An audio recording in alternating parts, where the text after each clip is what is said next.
Good morning, children. Welcome to the online classes school SK Foundation School Class 10. आज আমরা পড়ব chapter 9। পোয়েমটির নাম হচ্ছে বাবু বলেন। ঠিক আছে, কবিতাটার নাম বাবু বলেন, লিখেছেন শঙ্খ ঘোষ। তো প্রথমে আমরা শঙ্খ ঘোষ সম্পর্কে একটু জেনে নিই। শঙ্খ ঘোষ বাংলাদেশে চাঁদপুরে জন্মেছিলেন 1932 সালের 6 জানুয়ারি। তিনি সেখানে ছোটবেলাটা কাটান। তারপর তিনি কলকাতায় চলে আসেন বাবা মার সঙ্গে।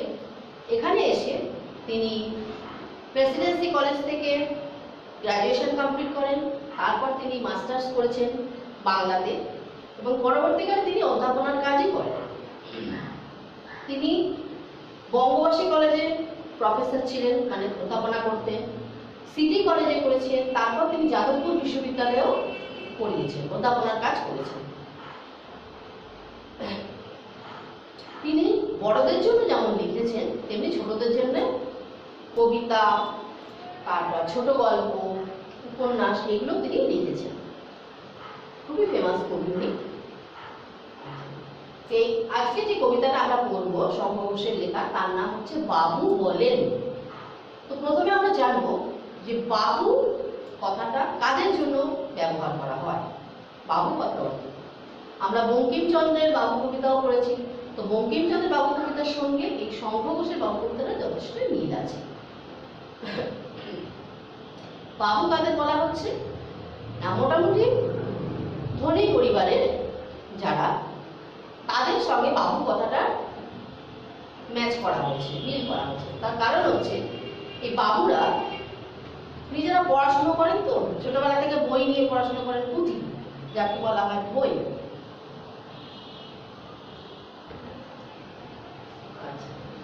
কবিতার নাম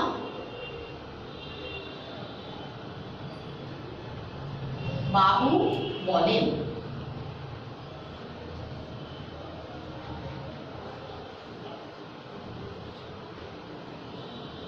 ঠিক আছে। আচ্ছা, কবি হচ্ছে শঙ্খ ঘোষ।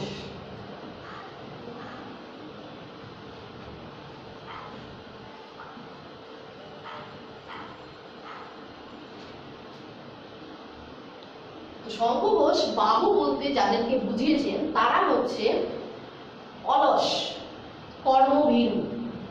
অলস মিন্স যারা একদম কাজ করতে চায় না, আর কর্মভীরু কাজ দেখলেই ভয় পায়, এরা হচ্ছে কর্মভীরু। তো এখানে বাবুরা হচ্ছে অলস এবং কর্মভীরু। তারা উচ্চবিত্ত, মানে পৈতৃক ভাবে তারা অনেক সম্পত্তির মালিক, তাদের টাকা পয়সা আছে অনেক।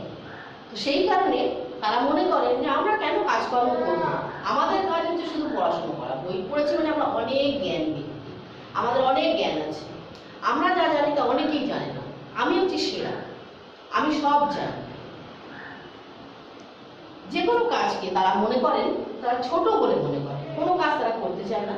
তারা মনে করেন এই তুচ্ছ কাজ, এই কাজ আমি কেন করবো, এটা চাকর বাকরদের কাজ, আমার কাজ নয়, আমি করবো না।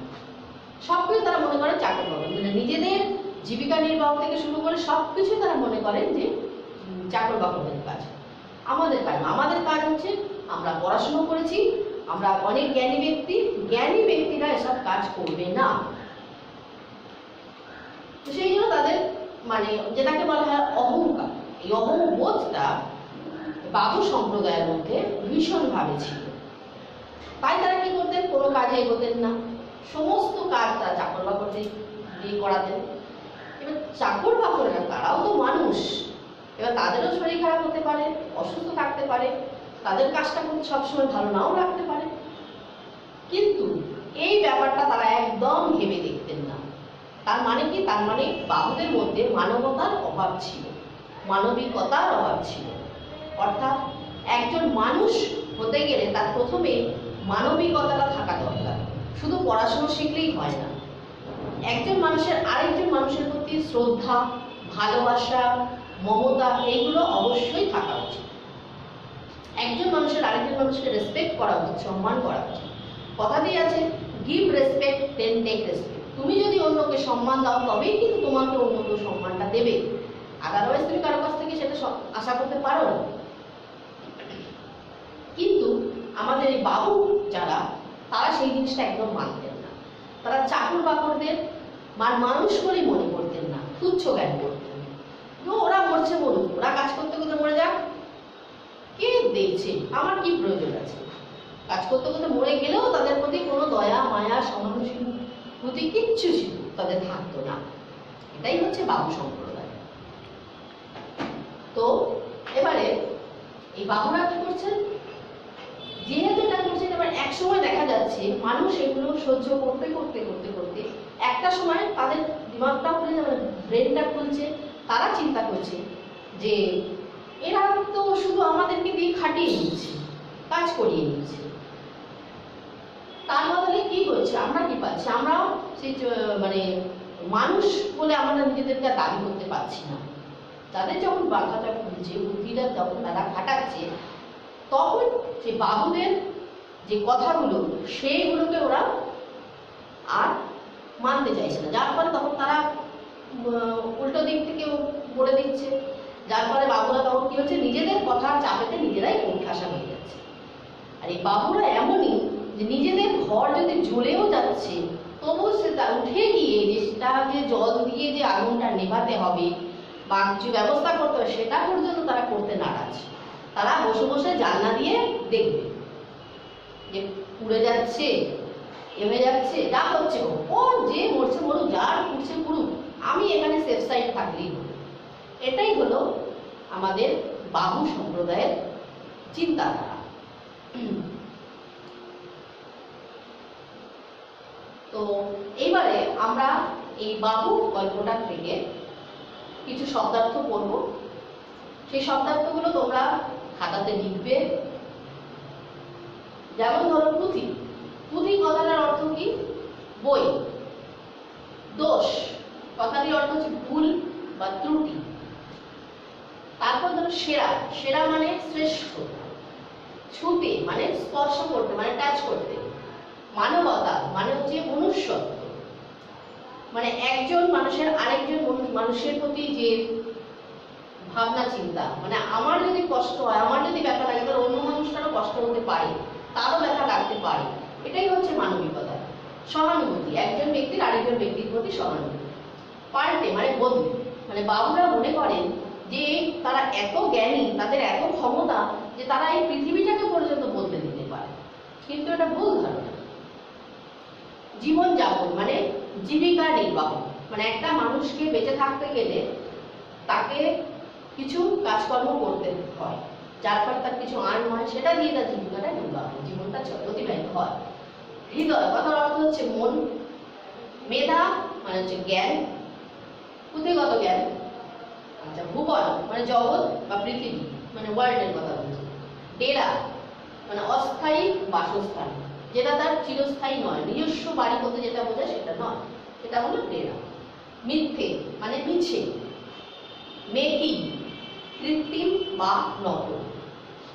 জ্বালা মানে যন্ত্রণা। বাবু, বাবু হচ্ছে কারা, অভিজাত পরিবারের কর্তা, যে তাকে বাবু বলা হচ্ছে। সবাই মানে সকলে, আর নিজের মানে আপন। শব্দার্থগুলো তোমরা কপিতে লিখবে। তারপরে কতগুলো কোশ্চেন আছে, নিচের প্রশ্নগুলোর উত্তর লিখবে। আমি জানি মাথা জোরে আমি সবার সেরা। যেহেতু এটা হচ্ছে কার উক্তি, কার লেখা, এটা লিখতে হবে বাবু। বাবু কি মনে করছে যে আমি জানি মাথার জোরে আমি সবার সেরা। যেহেতু আমি লেখাপড়া শিখেছি, লেখাপড়াটা শিখে আমার কোথায় এই জায়গাটা মাথার দরকার হয় লেখাপড়া শেখার জন্য। তো মাথাটা মানে আমার এতটাই বুদ্ধি, এতটাই জ্ঞান যে আমি হচ্ছে সবার থেকে সেরা।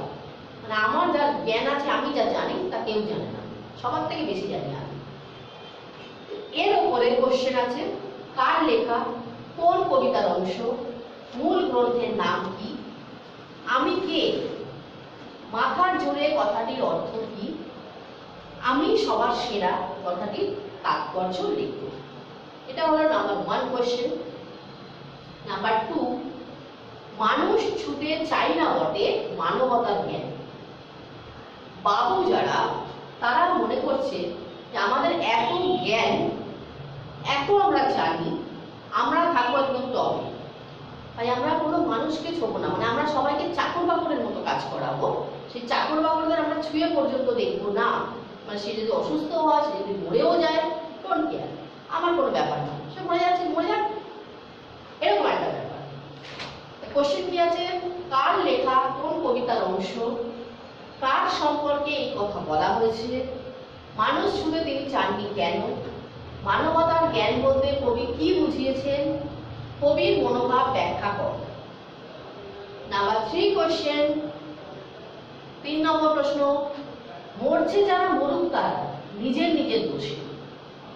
বাবুরা মনে করছে যে যারা মারা যাচ্ছে তারা নিজের নিজের দোষে মরছে, মানে তারা যে তাদের জন্য খাটছে, সকাল থেকে রাত পর্যন্ত পরিশ্রম করছে, পরিশ্রম করে যে তারা অসুস্থ হচ্ছে বা কেউ হয়তো মারা যাচ্ছে, সেইটা তাদের কাছে কোনো ম্যাটার করে না। তারা, বাবু মনে করছে যে তারা নিজেদের নিজেদের দোষেই মারা যাচ্ছে, সারাদিন খাটছে, তারা নিজেদের নিজেদের দোষে, সুতরাং এ ব্যাপারে আমাদের কিছু করার নেই। কার লেখা কোন কবিতার অংশ, এই কথাটি কে বলেছেন, কারা মরছে, বক্তা কেন বলেছেন মরুক তারা, নিজের নিজের দোষে কথাটির অর্থ লিখবে। এই কোশ্চেনের আনসার গুলো তোমরা লিখবে। তারপর নাম্বার 4, 4 নম্বর কোশ্চেন, আখ্যানে ব্যাখ্যানে জীবনযাপন করবে সেটা চাকর বাকরেরা, মানে যেমন তেমন করে জীবনটা কাটাবে চাকর বাকর যারা তারা, আর আমরা হচ্ছি বাবু, আমরা আরামে আয়েসে কাটাবো, সবসময় আরাম ভোগ করবো আমরা। চাকর বাকররা মানুষ নয়, ওদের আবার কিসের আরাম লাগবে, কিসের জন্য ওরা ভালোভাবে থাকবে, ওরা এসেছে দুনিয়াটা আমাদের জন্য খাটার জন্য, আমাদের যা দরকার সেটা ওরা ফুলফিল করবে। এটাই ছিল তখনকার বাবু সম্প্রদায়ের চিন্তাধারা। তাই বলছে যে আখ্যানে ব্যাখ্যানে জীবনযাপন করবে সেটা চাকর, মানে যেমন তেমন ভাবে জীবনযাপনটা চাকর বাকরেরা করে দেবে, মানে ভালোভাবে জীবনযাপন করার মতন তাদের কোনো রাইটই নেই আমাদের সমাজে। কার লেখা কোন কবিতার অংশ, আখ্যানে ব্যাখ্যানে জীবনযাপন বলতে কি বোঝানো হয়েছে, বক্তাকে, বক্তার মনোভাব ব্যক্ত করে। 5 নম্বর প্রশ্ন, নিজের কথার জ্বালায় যদি জ্বলে নিজের ডেরা। ডেরা মিন্স আগে বলা হয়েছে অস্থায়ী বাসস্থান, বলছে নিজের কথার জ্বালায়, মানে বাবুরা যে কথাগুলো বলে রেখেছে, এবার সেই কথাগুলো তারা তো রিটার্ন পাচ্ছে, আর যখনই রিটার্ন তারা পাচ্ছে তখন তারা একদম কোন ঠাসা হয়ে থাকছে। তাহলে জলে নিজের ডেরা, মানে নিজের ডেরাটাও যখন জ্বলছে তখনও বাবুদের মনে হচ্ছে না যে সেটাও আমার নেভানোটা উচিত, সেটাও তাদের মাথায় আসছে না। কার লেখা কোন কবিতার অংশ, নিজের বলতে কার কথা বলা হয়েছে, কথার জ্বালা কি, জলে নিজের ডেরা, কথাটির তাৎপর্য কি, কথার জ্বালা কি, কথার জ্বালা কথাটির অর্থ হলো সবসময় যে মানুষকে মেরে বোঝাতে হবে বা বকে বোঝাতে হবে তা নয়, কিন্তু কথা এমনই একটা জিনিস মানুষ তার মুখ থেকে বার করে বললে পরে যার আত্মসম্মান বোধ থাকে সেইটাতে সে বুঝে নেয়, সেটা তার কাছে অনেক বেশি অপমানজনক হয়। এই অপমানজনক কথাটার জন্যই এখানে কথার জ্বালা কথাটি ব্যবহার করা হয়েছে। ঠিক আছে, তোমরা এই কোশ্চেনের আনসারগুলো লিখবে, ওয়ার্ড মিনিংগুলো লিখবে, লিখে স্কুলে কপি জমা দিয়ে যাবে, আমি চেক করব। Okay class, thank you.